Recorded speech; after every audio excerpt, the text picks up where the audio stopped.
vamos a continuar hoy lo que hemos empezado ya hace unas semanas del tema de la cuarta generación. Les decía que Dios había prometido que la cuarta generación iba a regresar a la tierra prometida. Y les decía que habitualmente la bendición venía a través del primogénito, es lo que Dios había establecido. Sin embargo, eso depende de la persona en su relación a su fe. Y eso es lo que altera a veces el orden establecido por Dios. Entonces vimos por qué Rubén había perdido la primogenitura, podríamos decir. Si quiere, recordamos hoy lo que dice en Primera de Crónicas 5, versículos 1 al 2, para que pongamos en claro por qué Rubén dejó la primogenitura y Dios se la dio a José. Dice Primera de Crónicas, versículos 1 y 2. Rubén era el primogénito, pero en la genealogía no fue reconocido como tal por haber profanado el lecho de su padre. Su derecho de primogenitura pasó a los hijos de José, hijo de Israel, que es el mismo Jacob. Y aunque es verdad que Judá fue más poderoso que sus hermanos y hasta llegó a ser jefe de ellos, la primogenitura pasó a José. Y aquí el Señor es muy explícito por qué le quitó la primogenitura a Rubén, porque se acostó con la mujer de su padre, lógicamente completamente condenable, y sabíamos el carácter impetuoso que tenía Rubén y que lo hizo cometer cosas en contra de la voluntad de Dios, y eso le causó perder la primogenitura, que es una gran bendición que Dios había establecido para el que ocupaba ese lugar, pero también hace que la quite por su comportamiento. Y nos da el caso también de Judá. Todos sabemos lo que significa la tribu de Judá, que era poderosa, era muy numerosa. Sin embargo, Dios escogió a José.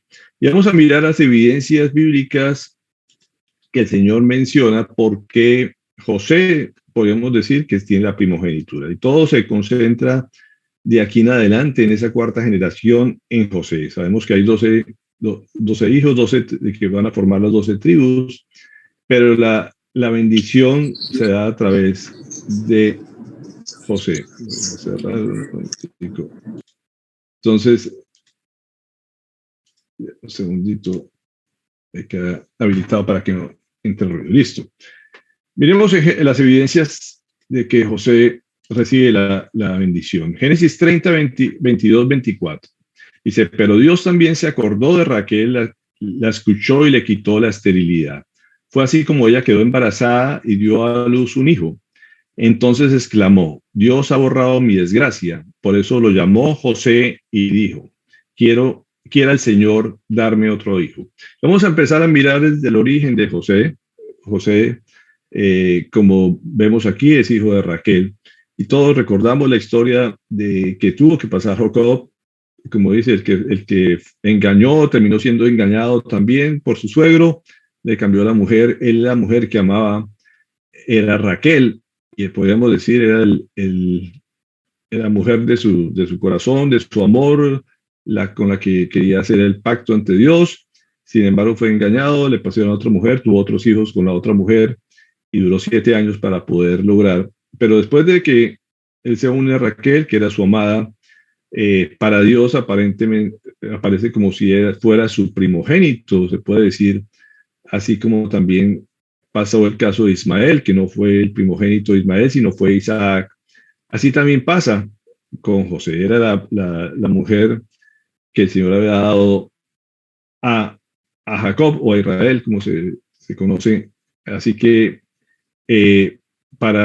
tanto para Jacob como para Dios también, José era el primogénito de este gran amor y de la pareja legalmente establecida por él. En Génesis 29, 20 nos dice, así que Jacob trabajó 7 años para obtener a Raquel por su amor por ella, pero su amor por ella era tan fuerte que le parecieron unos pocos días. Finalmente llegó el momento de casarse con ella o hacer este pacto, como así se conoce. He cumplido mi parte del acuerdo, le dijo Jacob a Labán. Ahora entrégame a mi esposa para acostarme con ella. Y Y es muy bello esto porque es la primera vez que él utiliza el término que traducen las palabras como su esposa. Esposa significa comprometida. El compromiso que él estaba estableciendo ante Dios era esta mujer. Raquel no había sido con Lea ni con ninguna otra mujer, era con Raquel lo que él consideraba ese pacto matrimonial ante Dios. Y él cumple su parte para poder ser, que ella fuera su esposa, su prometida ante Dios. Eso es muy bello en esta relación de amor, que él hace lo que sea, trabajó, termina trabajando 7 años más por obtener el amor de su vida. Y el primer fruto de este amor es José, que viene a ser el primogénito para él. Dice Génesis 44, 27, 28. Entonces mi padre nos dijo, como ya saben, mi esposa tuvo 2 hijos y uno de ellos se fue y nunca más regresó. Sin duda fue despedazado algún animal salvaje y no he vuelto a verlo. Y aquí vemos otro pasaje interesante, porque aquí para ese entonces ya Jacob tenía otros hijos que habían sido el producto de la primera relación. Vemos que no solamente eran esos 2 hijos, al final fueron 12, pero es interesante cómo aquí Jacob describe que solamente tuvo 2 hijos, como haciendo relación a lo que era el pacto matrimonial y lo que podía decir contaba como sus verdaderos hijos de esa relación. Y como decía, uno para él había sido despedazado, que era José, y el otro que quedaba era Benjamín. Y eso precisamente lo menciona cuando vienen a pedirle que lleve a Benjamín ante el faraón, o el segundo faraón, que era José, pero hace esta referencia de que básicamente en su corazón eran los 2 hijos que eran de su pacto y por los cuales él solamente sentía que le quedaba uno, no sabía que José estaba vivo. Así que vemos que por este lado sentimental había una relación especial, es decir, que solamente él era el primogénito de esta relación. Vamos a ver otra parte interesante de el nombre que José tenía mientras estaba en Egipto. Y dice en Génesis 41, 45, dice, llamó Faraón el nombre de José Safnat Panea y le dio por mujer a Asenat, hijo de Potifera, sacerdote de On. Este Safab Abnea, que fue el nombre egipcio que se le dio a José durante el tiempo que estuvo allí, significaba Dios ha hablado o salvador del mundo o sustentador de vida. Este fue un nombre que le puso el faraón y lógicamente está haciendo referencia a que era una persona que se le veía, se le notaba el respaldo de Dios, el favor de Dios, a pesar de que era, se puede decir, un hebreo, pero que para él sencillamente era evidente que el Señor tenía un favor especial con José y por eso se le dio este nombre mientras estuvo en Egipto, como el sustentador de la vida o el salvador del mundo. Sabemos lo que Dios lo utilizó en este pueblo, en esta región, para bendecir a otros, como era el pueblo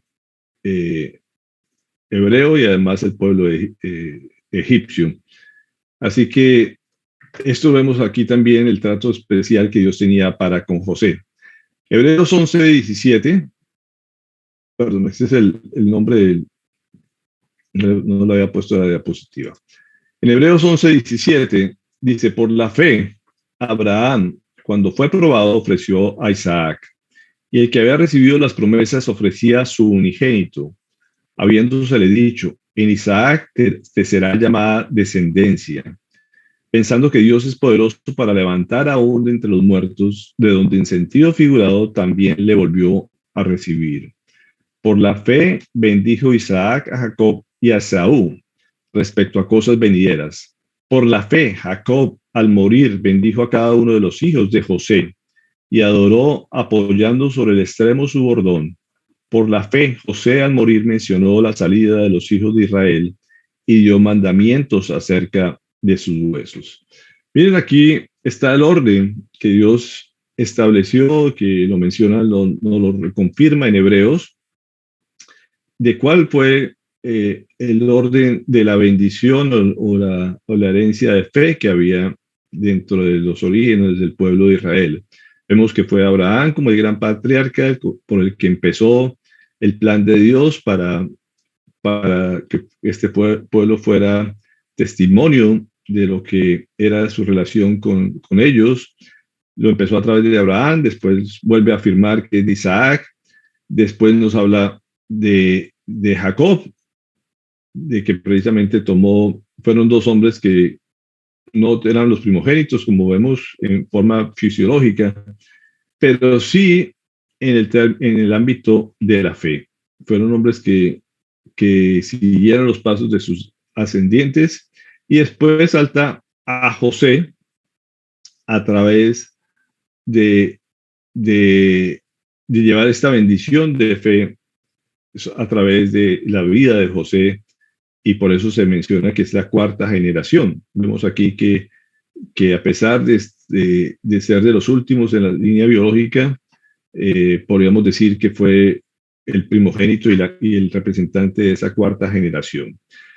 Pero, como nos menciona este último pasaje, dice, dio mandamiento acerca de los huesos. Y podríamos decir, José no entró a la tierra prometida en forma viva, humana, sino que entraron los huesos de José.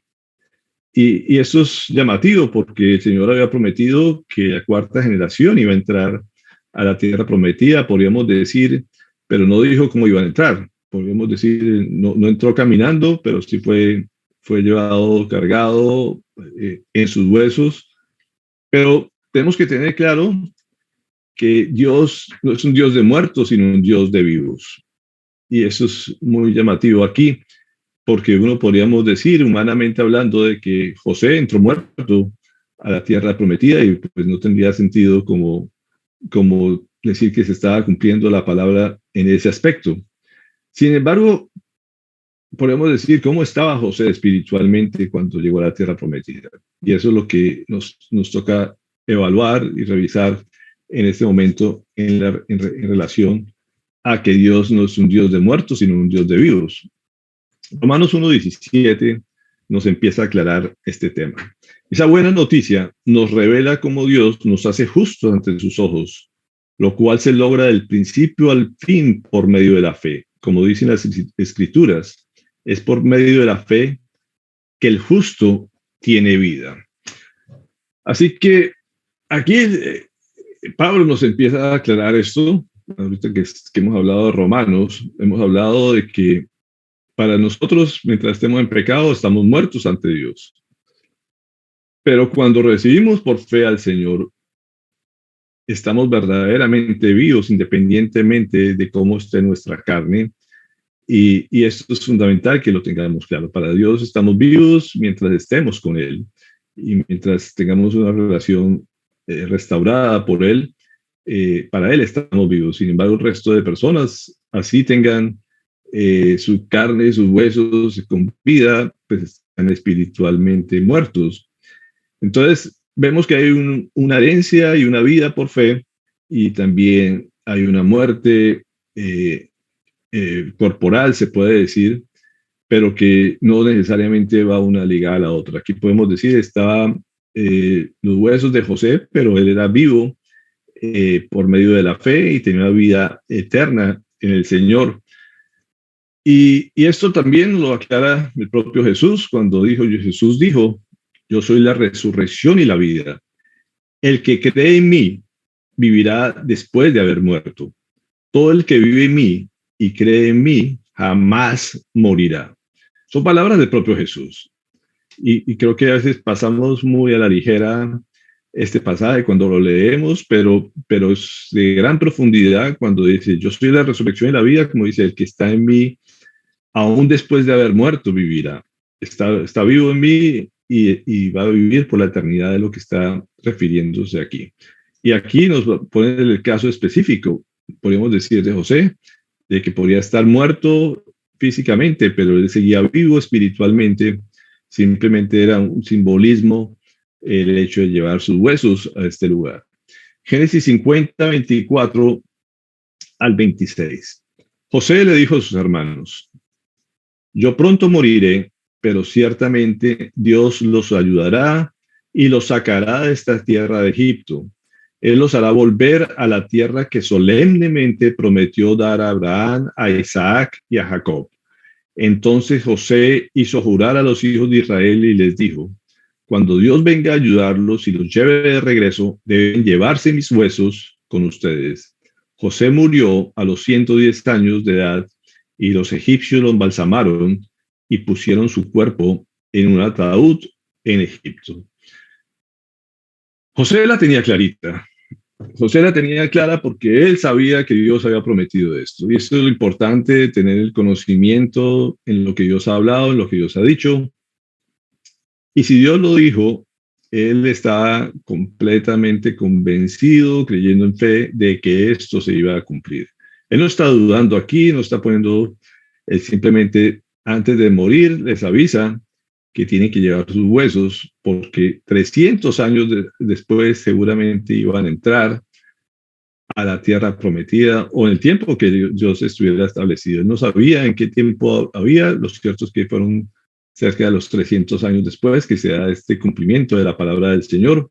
Él simplemente les dijo: empaquen los huesos, prepárenlos, embalsamen, pongan embalsamamiento, porque algún día esto va a suceder y el Señor dijo que me iba a llevar allá. Así que si sean mis huesos, entrarán allá porque el Señor lo ha dicho. Y eso nos muestra la fe de este hombre, José. Él había heredado esa fe, esa relación con el Señor, esa claridad mental de que si el Señor lo había dicho, lo iba a cumplir. No tenía la menor duda de eso. No importara el tiempo que pasara, el Señor iba a cumplir su promesa.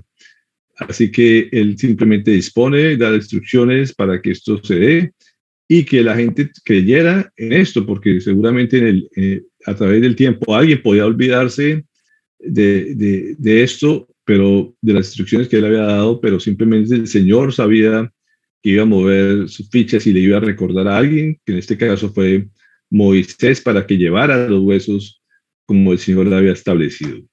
En Hebreos 11:22 nos dice: fue por la fe que José, cuando iba a morir, declaró con confianza que el pueblo de Israel saldría de Egipto. Incluso les mandó que se llevaran sus huesos cuando ellos salieran. Entonces, fíjense que el libro de Hebreos nos vuelve a ratificar que es por la fe que había en José y que por ese motivo iba a entrar a la tierra prometida, y que en los huesos que aparentemente estaban muertos, pero que espiritualmente José estaba vivo ante los ojos del Señor, así que él también entró a la tierra prometida en representación de esa cuarta generación de fe.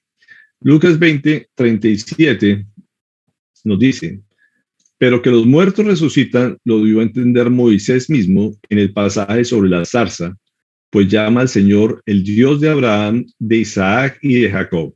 Él no es Dios de muertos, sino de vivos. En efecto, para él todos ellos viven. Y es bello este pasaje porque uno siempre oye esa palabra del Dios de Abraham, de Isaac y Jacob como si fueran personas que vivieron y murieron, y pierde una perspectiva que ellos siguen vivos en el Señor. Ellos ante Dios van a estar por toda la eternidad y van a tener vivos.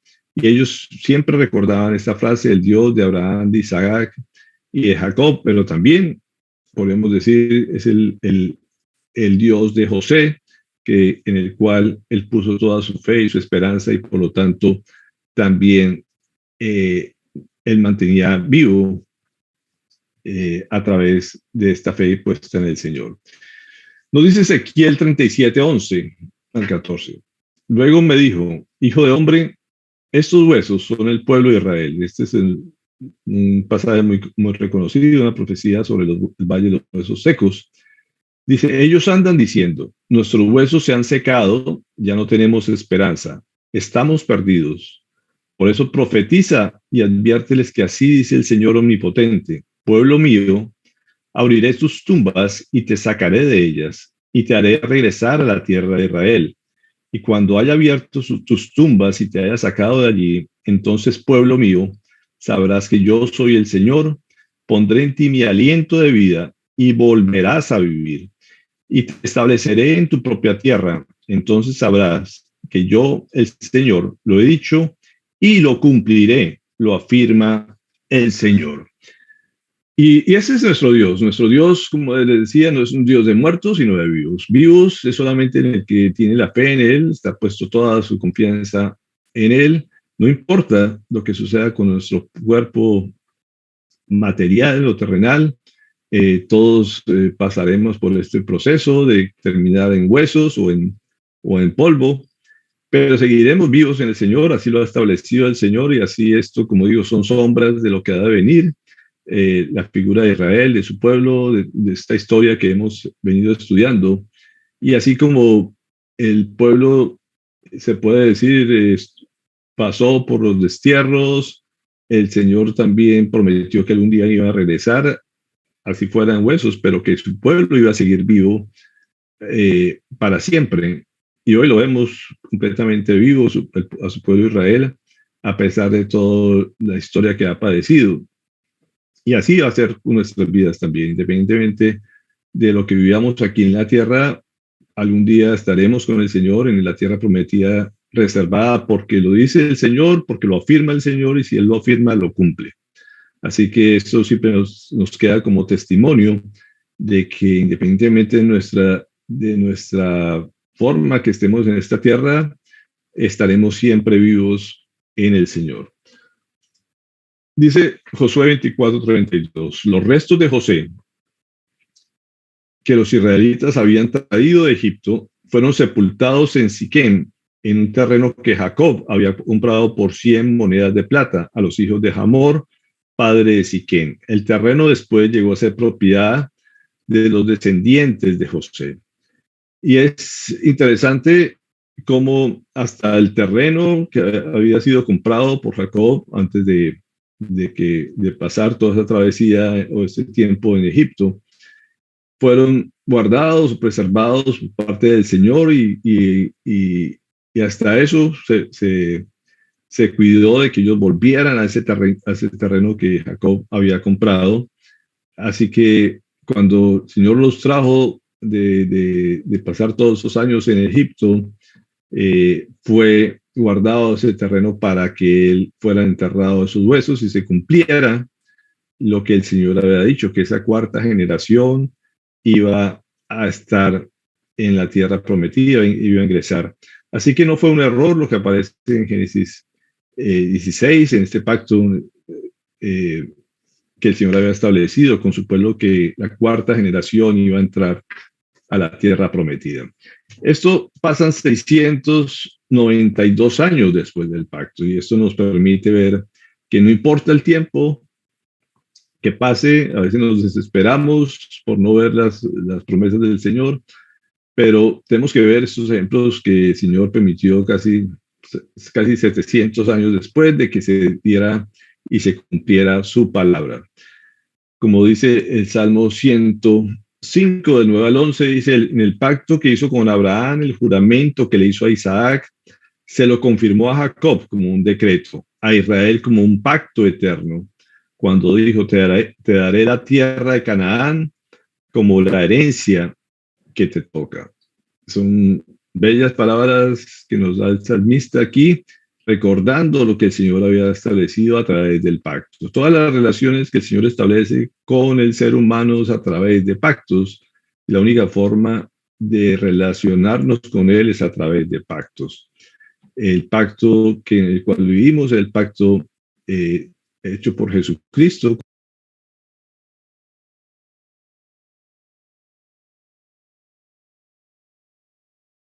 En la tierra prometida. Y así lo hizo con el pueblo de Israel también, y igual lo cumplió, y esos son simplemente evidencias o recordaciones de lo que el Señor ha hecho a través de la historia.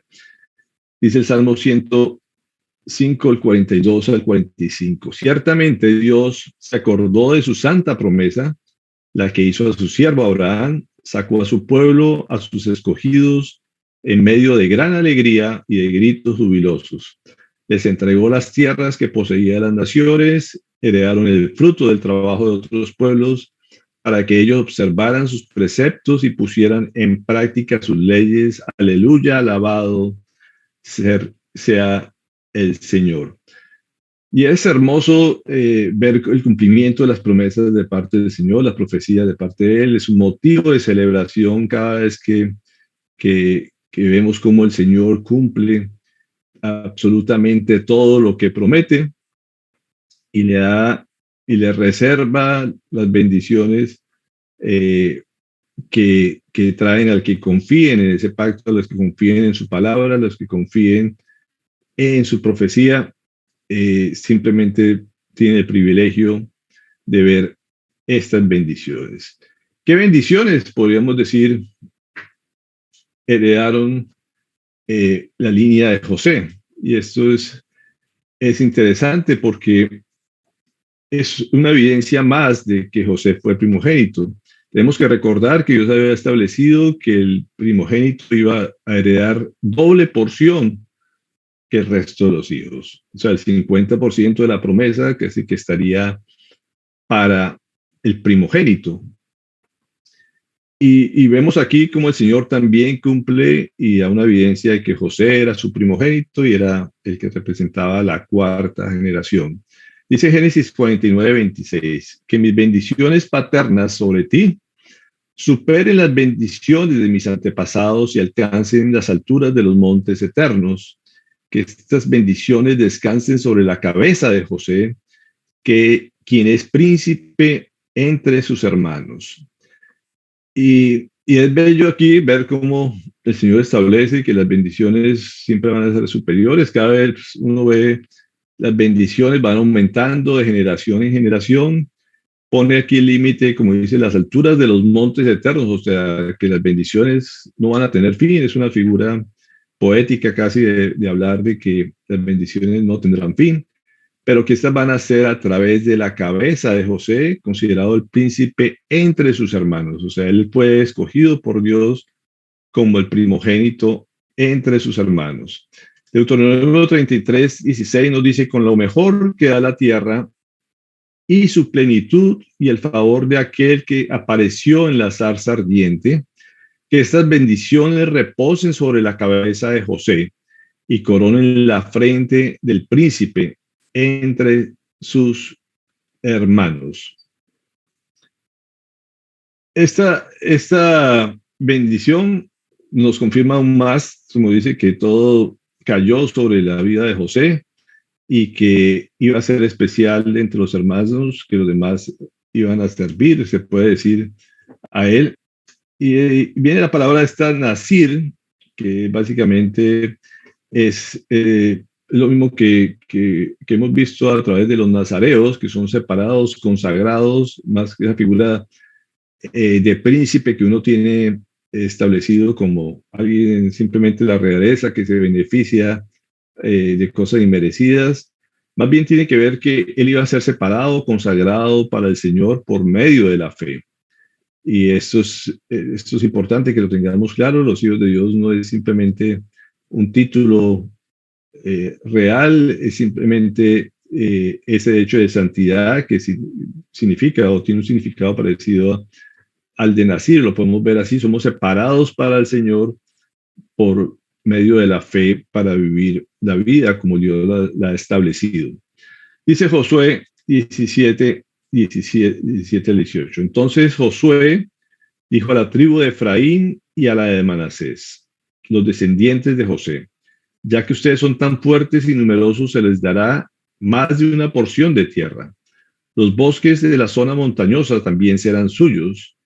Despejen toda la tierra que quieran de allí y tomen posesión de sus extremos más lejanos. Y también expulsarán a los cananeos de los valles, aunque ellos sean fuertes y tengan carros de combate hechas con hierro.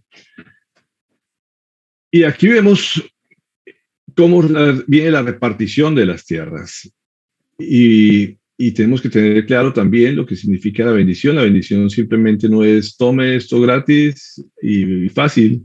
Como ven aquí, es una tierra que de todos modos tiene montañas, que hay que subir a conquistarlas, que va a tener enemigos, que hay personas que aparentemente son más fuertes que esto. Ellos no digamos que todo el camino lo tenían fácil, el futuro adelante.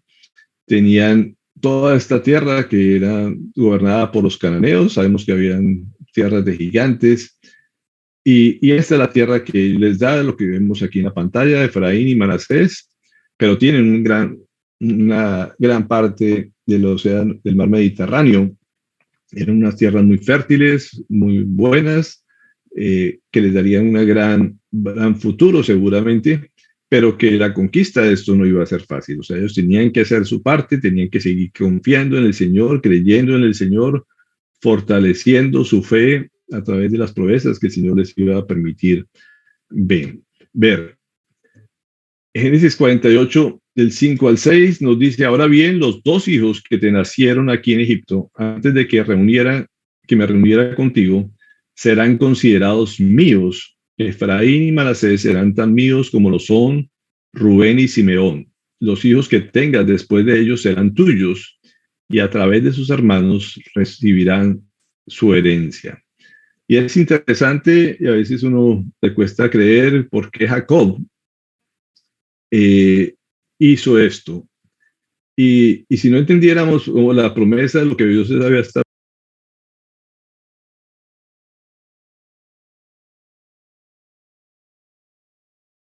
de ratificar y asegurar que él como hijo iba a recibir una doble porción, que es lo que Dios había establecido para el primogénito.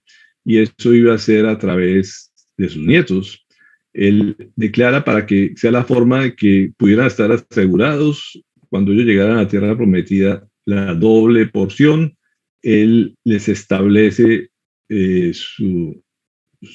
como parte de sus hijos y con los derechos de hijo, que básicamente está ahí para que se cumpliera lo que Dios había prometido, ya que el primogénito debería recibir doble porción, así que por eso lo hacen a través de Efraín y Manasés.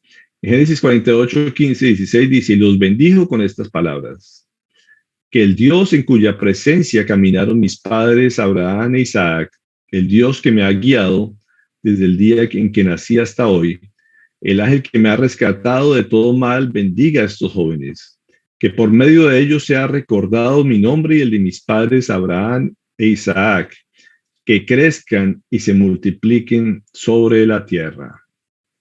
Esta fue la bendición que se les da a estos dos hijos, a estos dos jóvenes a través de Jacob. Él les bendijo para que la bendición de fe se diera por esta línea genealógica y recibieran, como les decía, la doble porción de la primogenitura. Es una forma de asegurar, como les decía, nombrándolo a sus hijos para que recibieran toda la bendición de parte de Dios.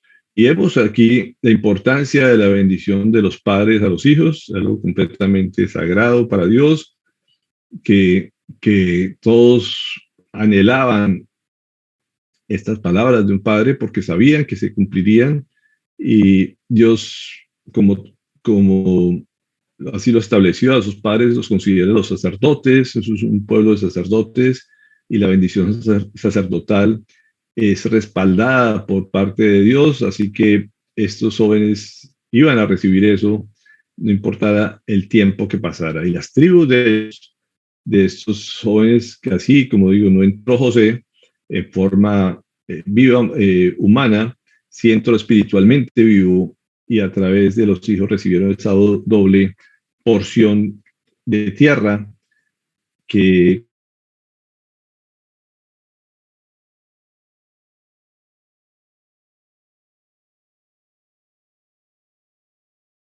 número 21, 17 dice: más bien reconocerá a este como el primogénito y le dará una doble porción de sus posesiones. Ese hijo es el primer fruto de su vigor, y a él le pertenece el derecho de la primogenitura. Esta es la palabra en la cual Dios estableció para el primogénito. Como dice, iba a recibir el doble que el resto de los hijos.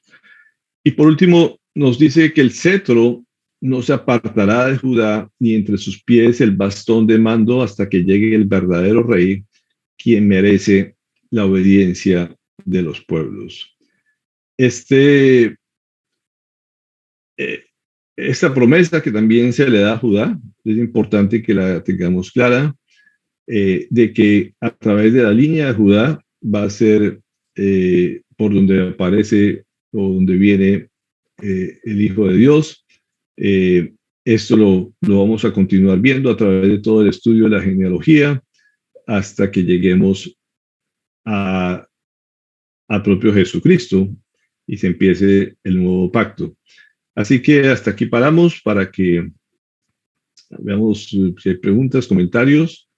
Lo cierto es que aquí se comprueba que a través de José, que era lo que Dios había establecido en el pacto de la antorcha, iban a representar esa cuarta generación, que no importara las otras generaciones que pasaran, 8 o 11 generaciones de Moisés o de Josué, lo cierto es que la cuarta generación entró viva por la fe, que era lo importante para el Señor, y que recibió la doble porción de bendición a través de sus hijos, y se cumple completamente y 100% la palabra del Señor que había dado muchísimos años atrás.